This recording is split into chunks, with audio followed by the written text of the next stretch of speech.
Hello. Nathan is legit Shut today. Nathan was just like, oh, I wonder if there is a difficulty slider in this game. And then he opened up settings and he bid on easy this whole fucking time. So now we're up to medium. Anyway. God damn.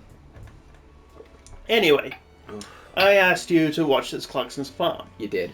And I completely forgot the one I was supposed to watch, and you did too, so... Oh, I never gave you one. Oh, I couldn't think of anything. Okay. And you can't remember that I told you didn't give you anything. Because your memory is so bad. It's ever since I had COVID, my memory's been shot to shit. Well, that's maybe something to talk to a doctor about, but maybe... I've talked to him about it, it's like, yeah, there's nothing you can do about it. Okay. You're a lost cause. Yeah, you're Thank dying. You, No big loss. Ooh! What colours do we want? Do like the lime. Any input? Huh? Any input on the colour? Oh, well, I can't see the car right now because it won't stop rotating. Can you control that at all? No. Well, that sucks ass. Blue. Lube. Yeah! So Clarkson's Farm. Uh-huh. Genuinely good show. Yep. Very well paced. That council seems like a bunch of cunts. Yep.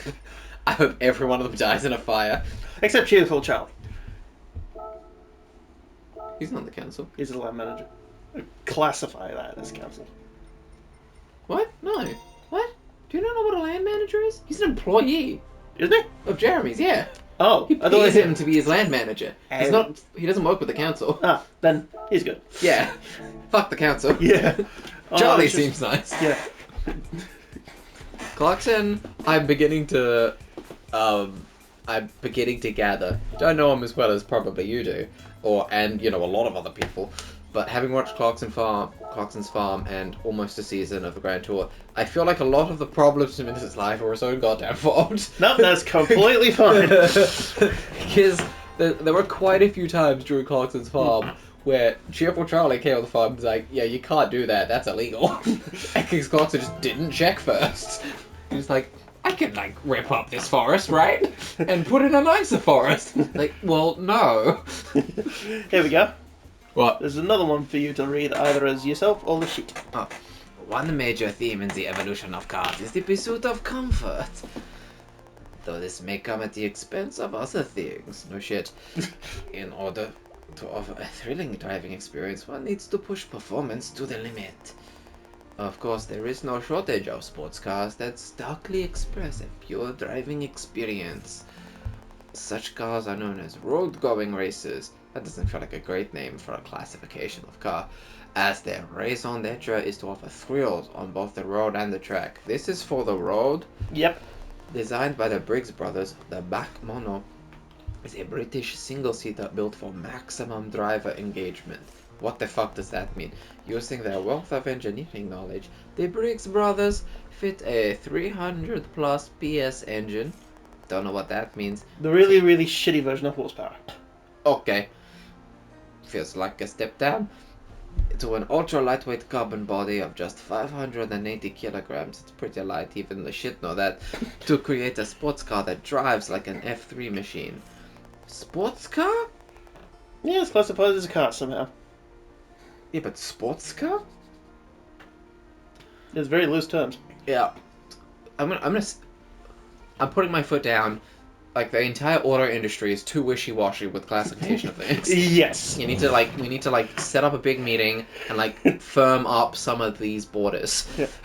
Anyway, of course, the Bagmono is the only road-going racer to come out of the UK. Not the only. Shit. Take the SR3 SL. I hate the names of these things. They're just like random nonsense. A Le Mans prototype-style car from Radical. What does that mean? Radical Sports Cars cut its teeth on building race cars for amateur drivers. Feels like a recipe for disaster. In 1997, it released the 1100 Club Sport, an open cockpit racer with a motorcycle engine mounted midship. What? Inheriting this race car concept, the SR3 SL was developed as a road-going sports car. Distinguished by its razor-sharp performance, it ran a full lap of the Nürburgring in 7 minutes and 19 seconds. Translation? Fucking quickly. Okay. The road-going racer philosophy has influenced automakers outside the UK too. There are other car makers. Take the Austrian motorcycle manufacturer KTM, whose remarkable X-Bow R. Crossbow. What the fuck? I'm not saying it like that. Fuck you. Fuck them and their Austrian faces. Wore a lightweight carbon fiber body with a 300 PS. Why is there a different system for either? Whatever.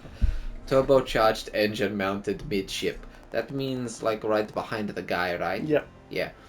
Light and fast, these cars certainly have a charm that is entirely their own. And if you buy one, you're a shithead. Like, no way around that. The shithead. Like, who, if you saw someone just driving around in one of those cars, Mm-hmm. what would you think about that? It's got a motorcycle engine in it. I would think you lucky twat. Really? Because I'd look at them and I'd be like, your car has a motorcycle engine? Why not just kill yourself? Like, there are easier ways to do it. Buy an ATV, they're so much cheaper and you will die. Fair enough. Okay. I mean, I'm sure there are great motorcycle engines, but if someone was trying to sell me a car and it's like, the engine is from a motorcycle, I'm like, okay, bye. Let's see what we've won. It's a motorcycle engine. A supermotor. Of all the things we could fucking win, a supermotor. This one has 2 chairs. You can bring someone along on a terrible ride. Pretty much. I hate that it's the Expo and you corrected me to cross. That bothers me on like a fundamental level. Why? I honestly don't know. It just makes me unhappy. Okay, let's finish out another list if we can. I don't think we can. Have a look though. Oh, there's the other lists, aren't there? We could just do the weekly challenges. And we got mini books. If there's nothing here that's sensible to do, then we can do that. Yeah, sure.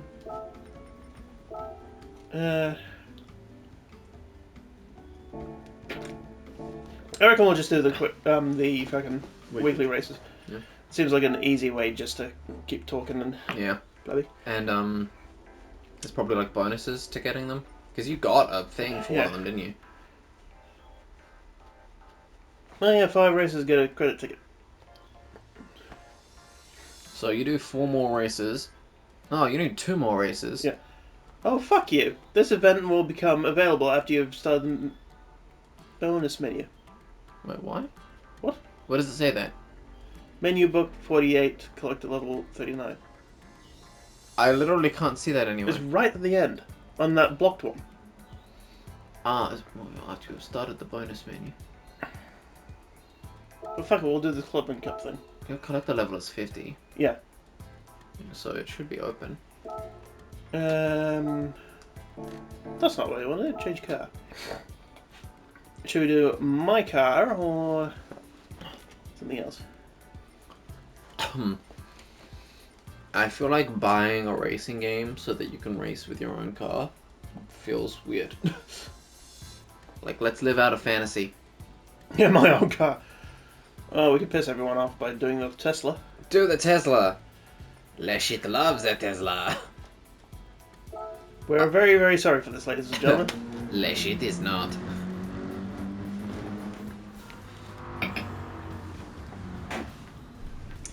Anyway, Clarkson's farm. Yes. Dude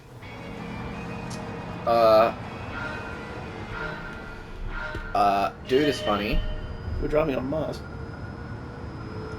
What the fuck? Yeah. The younger dude, Caleb. Caleb, that's his name. He's funny.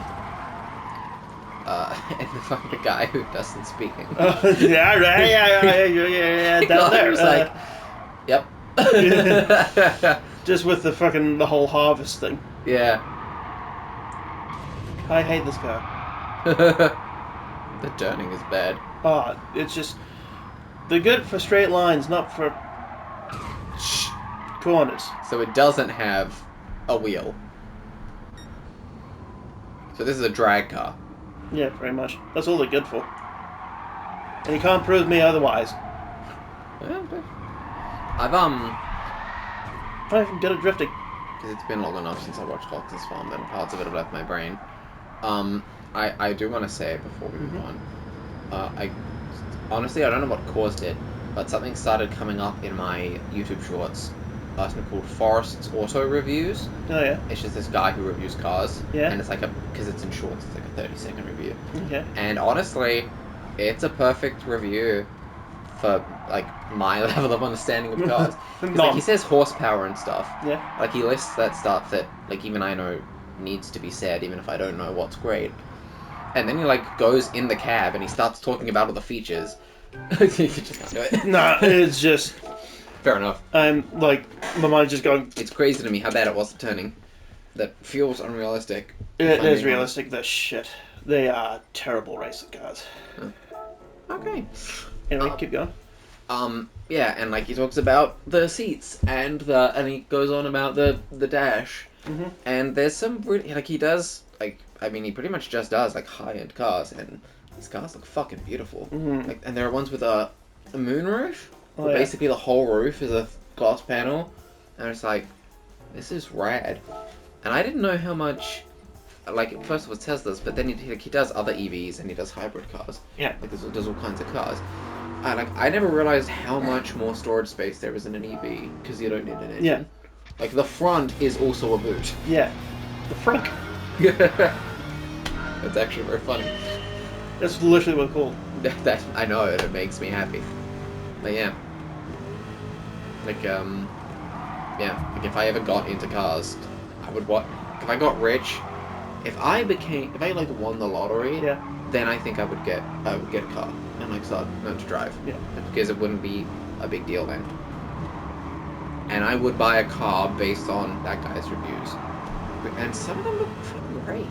Like just on the inside, it looks like it would be fun to drive that car. Yeah. What are you driving now? Corvette. The new one. Whereas like all the Corvette enthusiasts in brackets say, "That's not a Corvette." Basically. Oh. Because all Corvettes usually are front engine. This is the first mid-engine one. And it's like, it's not a proper Corvette, even though the actual creator of the Corvette wanted a mid-engine one since the second generation. Huh. Yeah. Where the fans, in quotes, are usually the more damaging people to it than the haters. Yeah. There's so much like that. Honestly, that's most things these days. Yeah. Another car review guy I like watching because he compares it with everything else is regular car reviews. Mm-hmm. Mr. Regular. I've shown you a couple of them. Okay. I think I remember that. I didn't like that. If it's the one I'm thinking of, I didn't like his reviews. Because they were long enough that he needed to put in detail that was simply lost on me. Or, like, the descriptions of someone who truly loves cars to someone, and I don't. Fair enough. So it just didn't resonate. And this guy, like, these Forrest ones, Yeah. this guy Forrest, I assume that's his name. It's spelled with 2 R's. I haven't looked into it, and I don't care that much. No offense, my guy. But like because it's a YouTube short. Yeah. It keeps it nice and concise. I do like the implementation of the YouTube shorts. Yeah. Because I'll just scroll through it now and I'll be like, Yeah. And I don't know what triggered like that his things coming up, but I've liked all of them and I've subscribed. And your review of we'll continue with Clarkson Farm for a short while. It's because it shows you how bad the how hard it is to farm. Like truly, like simply no matter what happened, something could fuck up really easily. Yeah, and like first season was like, man, no matter what he does, he's always fucking up. Just because farming is hard. And by the end of it, I'm like, well, it's probably like Caleb seems to know what he's doing. It's probably not that hard for other farmers. And then I watched season 2 and I was like, oh well, everyone's getting fucked over by everything all of the time. Yeah, COVID really did a number on the. Yeah, I mean, it did a lot to a lot of people, but Hmm. I feel like it probably hit agriculture pretty hard. It's when they get into the technical specs, like that oil seed that they made, that like to be perfect, they had to have like a moisture content of 8% to 10%. Yeah. Any higher or lower, unusable. It was Wow. almost like half a crop you couldn't use. Yeah, it was crazy. And what was it? The first harvest he made a profit of like 140 quid? Or something like that? I think that was that. And he's just looking like, you're fucking shitting me, aren't you? Yeah. Like, you could definitely tell, like, he wasn't joking around. That was definitely genuinely disappointing. Yeah. It was wild. The two bits I really like is when he tries to prop a wasabi for the first time. Oh. The Yeah. wasabi was funny. And the chilies, when they're all trying to cook and they just go into huge coughing fits. Yeah, that was so funny. Yeah. When it's cooked and like the steam is fucking killing them. And they're just like, how long have you been doing this? I've been doing just like full blown, and they're all like, Yeah. just ends up as this huge coughing fit. Yeah. It's a good show. Hmm. It's a good show. I I feel like you're a little too like him. Like his jokes are slightly right wingy because I'm left wingy. But I did like a joke he cracked in like episode 1 where he's like buying farming equipment. Yep. And he's like, well, Amazon did want me to have as much diversity as possible on the show. And I think I've accomplished it because there's every single type of white man over 60 here. So, like, he's a funny guy, but I feel like his jokes lean towards beating on left-wingers more than... Like, I feel like that's a crutch of someone who's funny, but not that funny. Well, he's always been like that Yeah, as well. I get that. Like, he comes from that era. Yeah. Every white man over 60 was here. Yeah, that made me laugh. Yeah. That was in episode 1, and that brought him episode 2. You know? Yeah. That joke got me to episode 2, and then I just kept going. I like how it was she named Leonardo DiCaprio and Wayne Rooney. Yeah, that was funny. It was a bit sad with the ones that had to be called. Yeah. And they're like, he went to say goodbye, but they were already dead. Yeah, that was the bit that was like, oh. Yeah. And you can tell he was genuinely gutted at that. Yeah. I liked in season 2, like, oh fuck it, we have a pet cow. Yep. It's got no shit in it. I have to take this off the walls. Why? It's got shit in it. The water processing. Yeah. Because I've also got the book of Clarkson's farm because I didn't have Amazon for a while and saw no use in Amazon.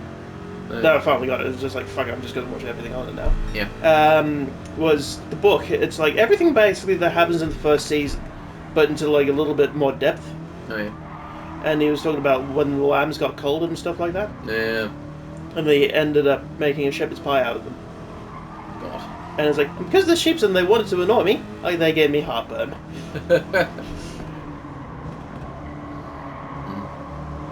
But I like it when it got to the COVID episode. It was like, if I get this, I'm gone. Yeah. I've had pneumonia 3 times and I've smoked 750,000 cigarettes. Yeah.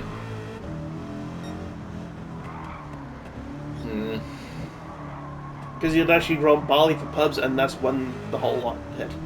So it basically had like an unusable crop. He grew what? Barley? No, barley with the wheat. Sorry. Oh Beer. yeah. Oh yeah. That was barley. It was barley for beer. Yeah. I was trying to remember when shit happened. It does, like if you do watch it all in one go, it does just blend together. What's your views on Gran Turismo? Maybe next episode. Yeah. But we have got a little lap to go, and it's a 2-minute lap. No, we'll say that. I've got more to say on that, I think, because that's more fresh, because I'm watching it now. Ah, okay. Yeah. It's basically Top Gear Yeah. with a shitload more budget. I will say, I actually started watching it a while back, and then I had to stop in, I think, episode 3 or 4. Yeah. Because that fucking lunatic was driving a Hellcat through Tuscany, and I took it as a personal insult. I wanted to reach through my TV and strangle him to death.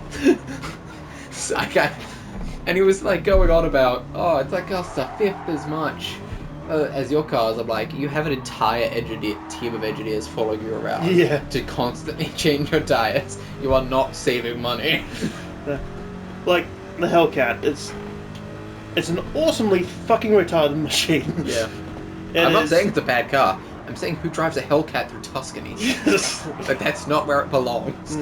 Like, something like this would be nice around Tuscany. Just Yeah. a little bit more refined and designed. Like, this is what I was going to get a couple of years ago. Yeah. But, like, they told me, like, quick story. Just Yeah. going on. Yeah. Originally, I was buying this Mustang to have in my garage next to my Camaro and stuff like that. Yeah. And for 2 years, like, I had my money down. And they're like, I can't give you any more information, da-da-da-da. We'll know as soon as we get any information. 2 years of nothing. Then the first thing you hear about is like, oh, suck shit, you're not getting it. Huh. To which is like, it's a good job you're on the other side of this phone, because I would literally go at your kneecaps. Yeah. So yeah, I got all the stuff there. Cool. Gave them my 2 cents, which probably they don't want me through the threshold anymore. Yeah. For a good fucking reason. It's your own fault. It was the Mustang. Mm-hmm. What Mustang? Yeah. It was the new, brand new one. Yeah. Then suck shit on them. It's not going to have the right motor because of the Australian restrictions and stuff. Yeah. So everyone's just giving back order. So I was like, I got the last lucky chance. But Yeah. anyway, with Chevrolet, they did the honest thing of saying, yeah, just give up right here, right now. Really? And I was like, why? I was like, we're only getting 3 cars in a year, and you're in the line of about 60 people. I was like, no worries. Yeah. I enough. know, yeah, like, I walked away, like, sort of defeated, but I was like, I understand as well. Yeah. Like like it was out of their hands. Yeah. Like, if it's like something that you can't guarantee me, Yeah. fair enough, easy. It's still gonna piss me off for a while, but I'll see reason. But Yeah. the other thing that Ford did is like, nah. Dragging out, fucking you off. Yeah. It is like, they've had that $2,000 down payment for a couple of years, and it's just like, you've made fucking interest on that shit. Yeah. Anyway, Alright. See you. see ya.